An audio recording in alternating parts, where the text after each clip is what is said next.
Now we will study convection. In convection, transfer of heat takes place with the actual movement of hot particles. और ये जो actual movement होता है ये सिर्फ liquids और gases में ही possible है. इसीलिए convection takes place only in liquids and gases. So, what is convection? Convection is the transfer of heat which involves the movement of particles due to the temperature difference between different parts of the same substance. तो इसमें heat का transfer किस वजह से होता है? Due to the temperature difference between the different parts of the same substance. अब इसको हम एक्सप्लेन करेंगे with the help of activity.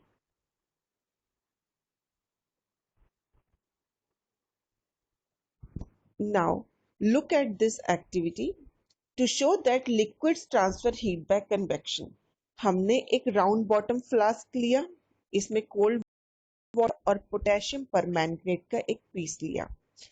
ठीक है, हमने फ्लास्क में पानी डाला और पोटेशियम परमैंगनेट का एक पीस जो है फ्लास्क के बॉटम पर रख दिया और हमने अब फ्लास्क को हीट करना स्टार्ट किया.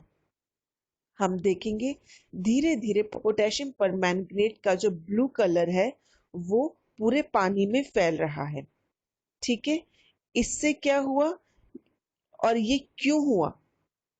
क्योंकि जो पानी बिल्कुल नीचे था फ्लास्क के सबसे पहले वो गर्म होना शुरू हुआ. ठीक है, और धीरे धीरे हमें पता है जो पानी गर्म होता है वो हल्का होता है as compare to cold water. तो हॉट वाटर क्योंकि हल्का हो गया वो धीरे धीरे ऊपर आने लगा और ऊपर का जो कोल्ड वाटर है बीइंग हैवी वो धीरे धीरे नीचे आ रहा था. तो ये मूवमेंट कब तक रही? जब तक कि हमारा पूरा पानी जो है गर्म नहीं हो जाता. और ये जो साइक्लिक मूवमेंट है वाटर की during heating is called convection current. ठीक है, एक बार इसको फिर से पढ़ते हैं. Water near the bottom of the flask gets heated first. Warm water जो है cold water से हल्का है तो वो ऊपर so it rises up और cold water जो है आसपास से वो आ जाता है नीचे और वो भी जब गर्म हो जाता है it also get rise. और ये प्रोसेस कब तक कंटिन्यू रहता है? जब तक कि पूरा पानी जो है उसका टेम्परेचर सेम नहीं हो जाता. अब लिक्विड के साथ साथ गैस में भी जो mode of transfer of heat action है because air too is not a good conductor of heat. Now we will study some applications of convection. First of all, ventilation in rooms. आपने देखा होगा rooms में जो ventilation होती है वो हमेशा ऊपर की ओर होती है. ठीक है, तो ये सीलिंग के पास होती है. क्यों? क्योंकि रूम में जो डोर्स और विंडोज हैं उनसे जो फ्रेश एयर होती है वो अंदर आती है.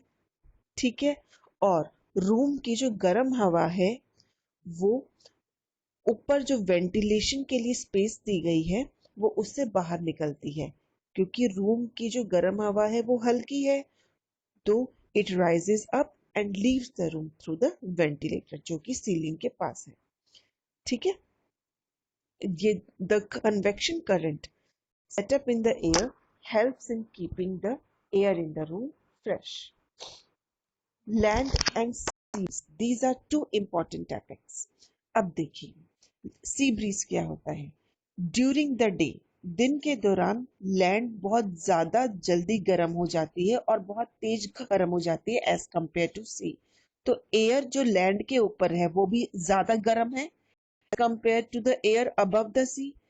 तो लैंड के ऊपर की एयर बीइंग वो हल्की हो जाती है तो वो ऊपर की ओर मूव करती है और कूलर एयर जो सी के ऊपर है इट्स द लैंड. तो this convection current from sea to land is called sea breeze. हम इसको ऐसे भी बोल सकते हैं the flow of cool air और flow of breeze from sea to land is called sea breeze. और आफ्टर सनसेट लैंड बहुत जल्दी ठंडा कंपेयर टू सी। तो सी के ऊपर जो एयर है it is warmer at night. So at night the flow of convection current from land towards the sea is called land breeze. Our last topic is radiation. हमें पता है जब भी हम बाहर धूप में हम बैठते हैं तो हम बहुत जल्दी गर्म हो जाते हैं। We feel hot. क्यों? ड्यू टू सनलाइट और ड्यू टू सन्स हीट।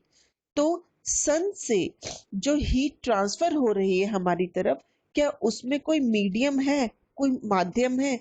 नहीं। It takes place through radiation.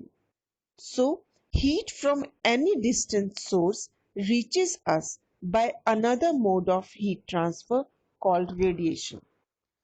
All hot substances, जितने भी hot substances हैं, चाहे वो कोई solid हो, liquid हो, गैस हो, वो रेडिएशन की हेल्प से हीट को ट्रांसफर कर सकते हैं। रेडिएशन को कोई मीडियम नहीं चाहिए। जैसे कंडक्शन में पार्टिकल्स वाइब्रेट करते हैं, कन्वेक्शन में पार्टिकल्स की मूवमेंट होती है, रेडिएशन को कोई पार्टिकल नहीं। रेडिएशन जो है वैक्यूम में भी हीट ट्रांसफर कर सकता है। ठीक है। अब जो रेडिएशन की हेल्प से हीट ट्रांसफर होती है उसको थर्मल रेडिएशन कहते हैं, और थर्मल रेडिएशन को इंफ्रारेड रेडिएशन भी बोला जाता है। ये रेडिएशन जो है लाइट की स्पीड से ट्रेवल करती है and it can also travel through vacuum. Absorption of radiant heat, हमें पता है रेडिएंट हीट क्या होती है? हीट जो रेडिएशन की हेल्प से फ्लो करती है। ठीक है। अब थर्मल रेडिएशन जब किसी भी ऑब्जेक्ट पर फॉल करती है, इससे उस ऑब्जेक्ट के मॉलिक्यूल जो है बहुत जल्दी वाइब्रेट करना स्टार्ट कर देते हैं। क्यों? Because they have become heater. अब कौन सी बॉडीज कितनी हीट एब्सॉर्ब करती हैं? First of all it depends on the distance from the source of heat. वो जो ऑब्जेक्ट है सोर्स से कितना ज्यादा दूर है उस बेसिस पर करता है। और हमें पता है black bodies are better heat absorbers than white bodies.